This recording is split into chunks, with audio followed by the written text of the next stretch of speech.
بسم اللہ الرحمن الرحیم اللہم صلی علی محمد وعلی آل محمد کما صلیت علی ابراہیم وعلی آل ابراہیم انک حمید مجید اللہم بارک علی محمد وعلی آل محمد کما بارکت علی ابراہیم وعلی آل ابراہیم انک حمید مجید۔ السلام علیکم ورحمۃ اللہ وبرکاتہ۔ امید کرتی ہوں آپ سب خیریت سے ہوں گے۔ ایک سانپ تھا اور وہ ایک پرانے سے درخت میں رہتا تھا، اور وہ سانپ وہاں کتنے عرصے سے پہلے رہتا تھا، اور اس درخت جو ایک بہت پرانا درخت تھا، اس درخت کے قریب کوئی بھی نہیں جاتا تھا۔ جو بھی لوگ آتے تو ان کو دوسرے لوگ بتاتے کہ فلاں درخت کے پاس بالکل نہ جانا، یا اس درخت کے پاس سے بالکل نہ گزرنا، کیونکہ وہاں پہ ایک بہت پرانا سانپ رہتا ہے جو کہ بہت زہریلا ہے۔ جب بھی کوئی انسان اس کے پاس جاتا ہے یا اس درخت کے پاس سے گزرنا چاہتا ہے تو وہ سانپ اسے ڈس لیتا ہے، اور وہ اتنا زہریلا سانپ ہے کہ اس کے ڈسنے سے موت واقع ہو جاتی ہے۔ اب سارے لوگ اس درخت کے پاس نہیں جاتے تھے۔ ایک دن ایک بزرگ آدمی، ایک درویش آدمی وہ وہاں پہ آیا، تو اس کو یہی صورتحال سب نے بتائی کہ آپ اس درخت کے پاس نہیں جائیے گا، کیونکہ اس درخت کے پاس بہت خطرناک سانپ رہتا ہے اور وہ ڈس لیتا ہے۔ چنانچہ وہ جو درویش تھا، وہ جو بزرگ آدمی تھا، وہ پھر بھی اس درخت کے پاس چلا گیا، جبکہ اس کی چھاؤں جو تھی درخت کی، برکت کا وہ درخت تھا، اور اس کی چھاؤں بہت ہی گھنی چھاؤں تھی، ٹھنڈی چھاؤں تھی۔ اب وہ بزرگ جا کے وہاں اس درخت کے نیچے سائے میں بیٹھ جاتا ہے، تو جب بیٹھتا ہے تو وہاں وہ سانپ بھی آ جاتا ہے۔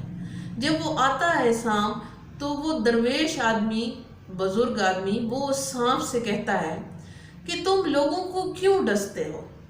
تم نے دہشت پھیلا رکھی ہے کہ نہ تو اس برگد کے درخت کے نیچے سائے میں کوئی بیٹھ سکتا ہے، نہ بیٹھتا ہے، اور نہ ہی اس کے پاس سے کوئی گزرتا ہے۔ تو اتنی دہشت کیوں پھیلائی ہوئی ہے؟ کیا تمہیں اچھا نہیں لگتا کہ لوگ تمہیں پیار کریں اور تم لوگوں کے ساتھ ایسا کچھ بھی نہ کرو؟ سکون سے رہو تم بھی، اور لوگوں کو بھی سکون سے رہنے دو۔ یہ بات اس سانپ نے اپنے ذہن و دماغ میں بٹھا لی، اور سانپ نے اس دن عہد کر لیا کہ میں آج کے بعد کسی کو نہیں ڈسوں گا اور نہیں تنگ کروں گا۔ بزرگ آدمی وہاں سے چلا جاتا ہے۔ کچھ دن گزرتے ہیں تو وہ سانپ کسی کو کچھ نہیں کہتا۔ جو کوئی اس کے درخت کے پاس سے گزرتا ہے وہ کسی کو نہیں آ کے کچھ کہتا۔ پھر جب وہ لوگ بیٹھتے ہیں اگر آ کے، تو وہ پھر بھی کچھ نہیں کہتا۔ لوگوں نے اب سمجھ لیا تھا کہ سانپ ابھی نہیں ڈستا، سانپ کچھ نہیں کہتا۔ تو وہاں کے اس گاؤں کے جو بچے تھے، شرارتی بچے تھے، جب انہیں پتہ چلا کہ ابھی سانپ کچھ نہیں کرتا، وہ ڈستا نہیں ہے، تو انہوں نے کیا کیا کہ سانپ کو پتھر مارنا شروع کر دیے۔ جب پتھر مارے اور پھر بھی ان کا دل نہ بھرا، تو پھر انہوں نے، سانپ نے تو کچھ نہیں کیا ان کے ساتھ، جب پتھر مارے تو بھی سانپ نے خاموشی سے، سانپ بیٹھا رہا اور کچھ نہیں کیا۔ تو پھر ان بچوں نے ایک رسی لے کر سانپ کو باندھ کر گھسیٹنا شروع کر دیا۔ اب وہ جدھر بچے جاتے، بازار میں پھرتے، گھومتے پھرتے، اب سانپ کو وہ ایسے اپنے ساتھ ادھر سے ادھر لے جاتے۔ وہ ان کا ایک، یہ کہہ لیں کہ انہوں نے تماشا بنا دیا، لیکن سانپ پھر بھی خاموش، کچھ نہیں کہہ رہا، حالانکہ سانپ کے جسم پہ بہت زیادہ زخم بن چکے تھے، لیکن سانپ پھر بھی اپنی اس بات پہ اور اس درویش کی بات پہ تھا کہ میں لوگوں کے ساتھ اچھائی کروں گا۔ اب سانپ اتنا زخمی ہو گیا تھا کہ اس سے چلا بھی نہیں جا رہا تھا، تو وہ اپنے درخت کے پاس آ کے بیٹھ گیا۔ اب سانپ بیٹھا ہوا تھا تو کہیں سے وہ دوبارہ بوڑھا شخص جو تھا وہ آ گیا۔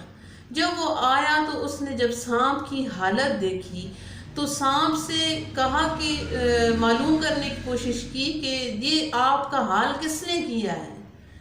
آپ تو اتنے خطرناک سانپ تھے، پھر آپ پہ اتنا کچھ ہو گیا، اتنے زخم پڑ گئے، تو یہ کیسے ہوا ہے؟ یہ کیا ماجرا ہے؟ اب سانپ نے درویش آدمی تھا، اس سے کہا کہ آپ نے کہا تھا کہ تم اچھے بنو، اپنی اچھائی سے لوگوں کے دل جیتو۔ جب سے میں نے اپنی بری عادت چھوڑی ہے، میں لوگوں کو نہیں ڈستا، ان کو کچھ نہیں کہتا، غصہ نہیں کرتا، تب سے لوگوں نے میرے ساتھ ناانصافی اور ظلم کرنا شروع کر دیا ہے، تب سے میرا یہی حال ہے۔ تو اس وقت وہ درویش آدمی اس سانپ سے کہتا ہے کہ میں نے یہ کہا تھا کہ تم اپنا برا کام چھوڑ دو، لوگوں کو بلا وجہ ڈسنا چھوڑ دو، لیکن اگر تم بالکل بھی اپنے حق کے لیے بھی نہیں آواز اٹھاؤ گے یا اپنا جو فن ہے وہ بھول جاؤ گے کہ کس مقصد کے لیے تم ہو، تو پھر تمہیں لوگ اسی لیے جو ہے وہ ختم کرنے کی کوشش کریں گے۔ ایسا ہی ہوتا ہے، ہمارے معاشرے میں بھی ایسا ہی ہوتا ہے۔ جب لوگ دیکھتے ہیں نا کہ اس بندے کا کوئی پیچھے بیک گراؤنڈ ہے، کچھ ایسا ہے، ہم نے اگر اسے آواز دی یا ہم نے اسے کچھ کہا تو پیچھے لوگ کھڑے ہو جائیں گے، پھر وہ اس ڈر کی وجہ سے پھر اس کے پاس، اس کے قریب اس کو کچھ نہیں کہتے۔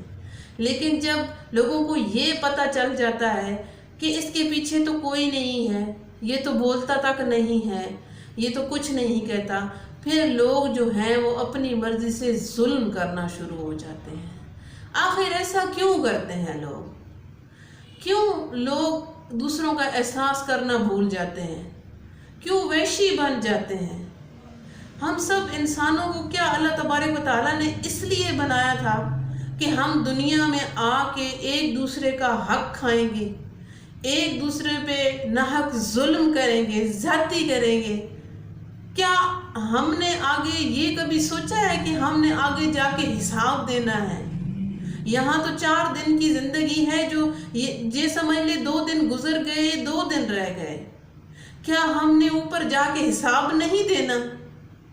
کیا ہم دوسروں پہ تنقید، دوسروں پہ انگلیاں، دوسروں کو تکلیف پہنچانے کی کوشش کرتے ہیں؟ کیا ہم نے سوچا کہ یہ ٹائم ہمارے اوپر بھی آ سکتا ہے، ہم بھی اسی مشکل میں پڑ سکتے ہیں؟ ہم کیوں نہیں سوچتے؟ ہم کیوں فکر نہیں کرتے اس بات کی؟ یہ بہت بڑا ایک ہمارے لیے فکر کرنے کی بات ہے کہ ہم کس کروٹ جا رہے ہیں۔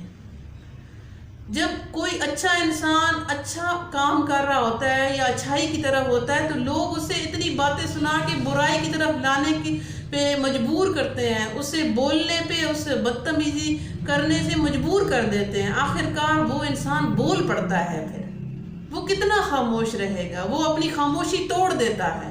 وہ کس لیے توڑتا ہے؟ کیونکہ وہ حالات سے، لوگوں سے تنگ آ گیا ہوتا ہے، اور پھر لوگ کہتے ہیں کہ یہ انسان تو بدتمیز ہو گیا ہے۔ ایسا نہیں کرنا چاہیے، ہمیں سوچنا چاہیے، ہمیں اپنے گریبانوں میں جھانکنا چاہیے، ہمیں غور و فکر کرنا چاہیے کہ ہم کس طرف جا رہے ہیں، ہم کون سے انسان ہیں، ہم کون سے مسلمان ہیں؟ کیا ہم میں دکھ، درد، تکلیفیں دوسروں کی بھی ختم ہو گئی ہیں؟ صرف ہم اپنے بارے میں سوچ رہے ہیں، اتنے خود غرض ہو گئے ہیں ہم لوگ۔ بس اللہ تبارک و تعالیٰ ہم سب کو ہدایت دے، ہم سب کو ہدایت دے، ہم سب کو ہدایت دے۔ مجھے بھی دعا میں یاد رکھیے گا۔ آج کے یہ ویڈیو یہاں تک ہی، پھر انشاءاللہ تعالیٰ کسی نئی اچھی سی بات کے ساتھ آپ کی خدمت میں حاضر ہوں گی۔ تب تک کے لیے اللہ حافظ۔